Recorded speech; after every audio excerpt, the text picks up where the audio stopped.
we begin the day with the question that they are asking in Ecuador tonight. Who is in charge? Who is in control?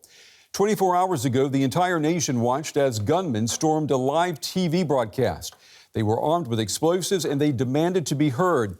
Their message, according to Ecuador's president, was one of terror and one too many. Tonight, across Ecuador, soldiers are patrolling the streets. A nighttime curfew is in effect, and it remains to be seen if this crackdown will have a lasting impact. For years, violence has gone from bad to worse in Ecuador.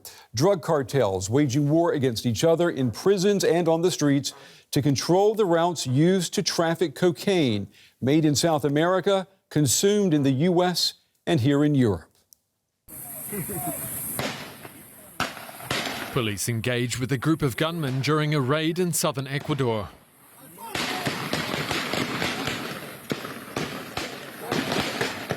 The army says it's stepping up its offensive against the powerful drug gangs who are behind the violence across the country.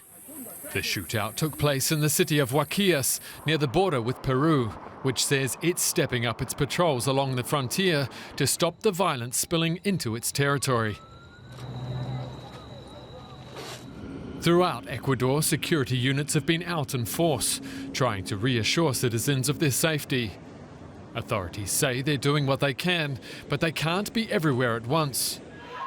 This footage shows armed gang members setting fire to cars in the country's north in broad daylight. And the gang's terror tactics appear to be working. People on the streets say they're scared. Sadness and fear is something we all have right now, but we don't know what to do, because in reality, we can't do anything. People are afraid. They don't want to go out anymore. Businesses are closing. So as a citizen, I'm very scared of what's happening right now in Ecuador. The security situation hit the national and international headlines on Tuesday, when heavily armed narcos stormed a TV station in Ecuador's largest city, Guayaquil, during a live news broadcast. The masked gunmen said they were there to warn Ecuadorians not to mess with the mafia. The attack was swift and violent. They shot one of our cameramen in the leg, broke the arm of another one. They fired bullets. They used their weapons inside. About 30 minutes after the gunmen appeared, police could be seen entering the TV station. The gangsters were captured, but the attack left Ecuadorians horrified. Ecuador has struggled for years with violence tied to drug trafficking, including homicides and kidnapping. But now the president says Ecuador is at war with the gangs, and he's announced a state of emergency for at least 60 days. During this time, officials can suspend people's rights and mobilize the army, including in prisons.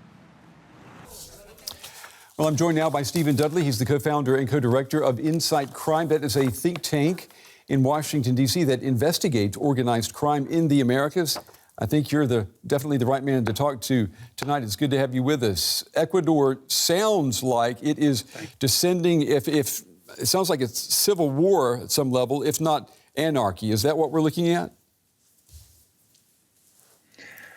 Well, that might be a slight exaggeration. Certainly, they are having extreme problems with criminal groups.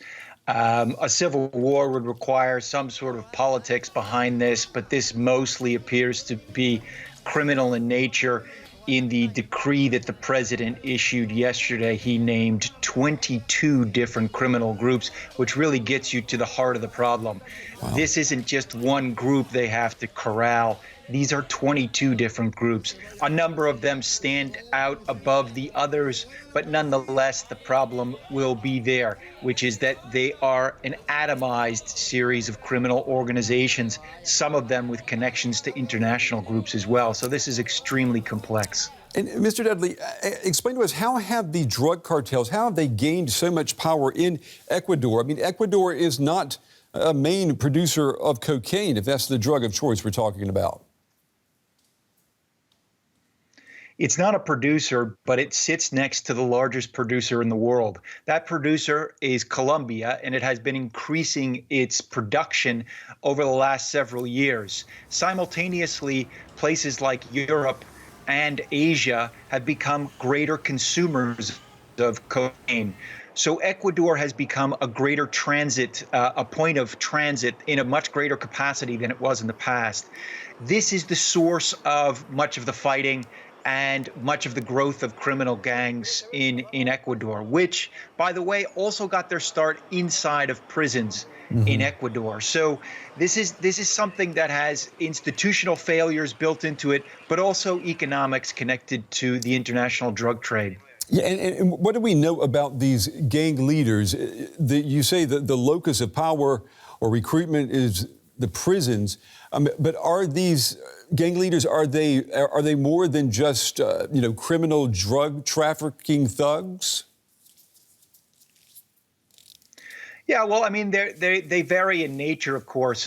Many of them have been housed in prisons for the last several years. Prisons have offered them a number of different possibilities, and I know it sounds strange to people's ears when someone says that, but in a way, it's kind of a place of respite, a place where you can organize, a place where you can recruit, a place where you can set up sort of systematic ways in which you can take action in criminal activities outside of prison, which is exactly what these leaders have done. One of whom was the one who escaped the other day, was a member of probably the most powerful, one of the most powerful, if not the most powerful group in Ecuador currently, called the Choneros. So these are different types of criminal leaders and criminal organizations with intersections with international criminal groups that have given them increasing amounts of power, in some instances firepower, knowledge, know-how, other series of advantages that they didn't necessarily have 5 years ago or so. You know, the argument is the drug supply would not be there if we didn't have the drug demand, particularly in the United States and here in Europe. That said, and knowing that the demand is not going to go down anytime soon, does the government in Ecuador, in your opinion, do they have a strategy to regain control and to keep these cartels in check? Well, it was interesting to watch the presidential campaign play out over the last few months. And initially, all of the candidates had very serious programs that were mid to long term, very much socially minded programs, not very heavy handed. But as things have gotten more violent, and in particular after the assassination of one of their fellow presidential candidates last year, everything got ratcheted up in terms of their rhetoric and in terms of their policies as well. We're seeing them now, or seeing the new president, the fairly newly inaugurated president, Noboa, go at this with a very heavy hand. And the problem is they don't have the foundation upon which they can fight this type of battle. So it's a long road they're facing. But right now they are just scrambling just to sort of get their hands around the current situation, which is, as you pointed out at the onset, spilled out of control. Stephen Dudley joining us from Washington. Mr. Dudley, we appreciate your time and your valuable insights tonight. Thank you. Thank you. Well, for more now, I'm joined by journalist Adriana Arregui. She joins us from the Ecuadorian capital, Quito. Adriana, it's good to see you. We spoke 24 hours ago when this crisis was really erupting. Tell me, what's the difference in the security situation in Ecuador tonight compared to last night? Hello. Well, today everything is a little bit calmer, even though we have had a couple of violent acts throughout the country.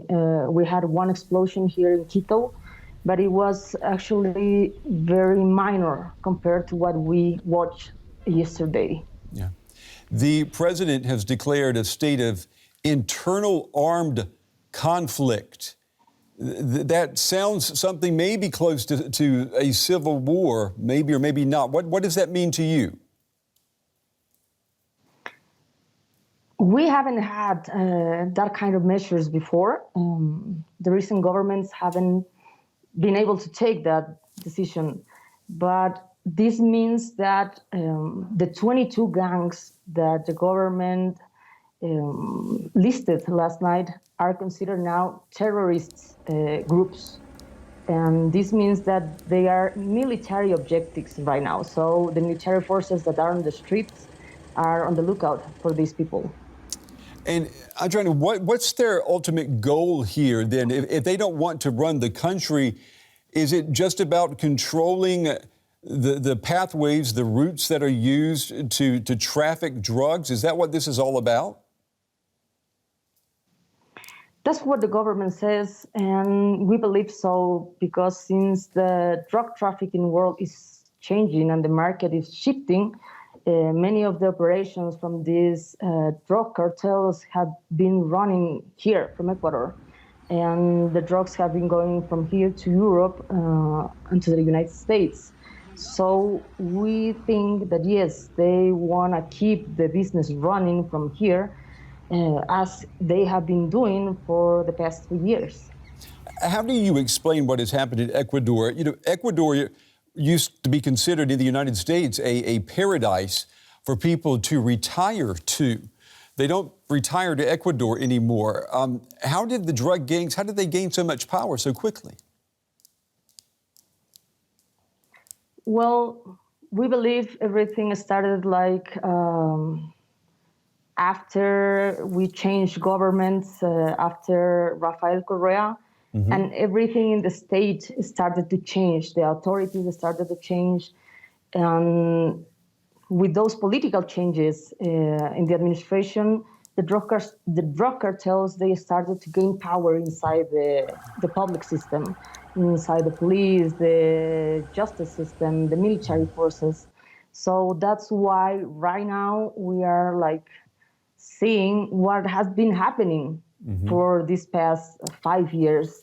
Especially the last 3 years, it has been really difficult for the governments to try to maintain control of the country and to have a really good justice system, because we don't have that. But Adriana, let me ask you before we run out of time, do you think this president and this government, do they have the answer, the strategy to regain control and control that lasts? We don't know that so far because the government has been really secretive about their security plans, and they keep that argument out to the public. But President Daniel Noboa, he is actually doing things a little bit different from what we were used to. And we are just hoping to see if these measures take effect and change what we have been seeing for the last 3 years. All right, journalist Adriana Arregui with the latest on volatile events happening in Ecuador. Adriana, we appreciate your reporting. Thank you.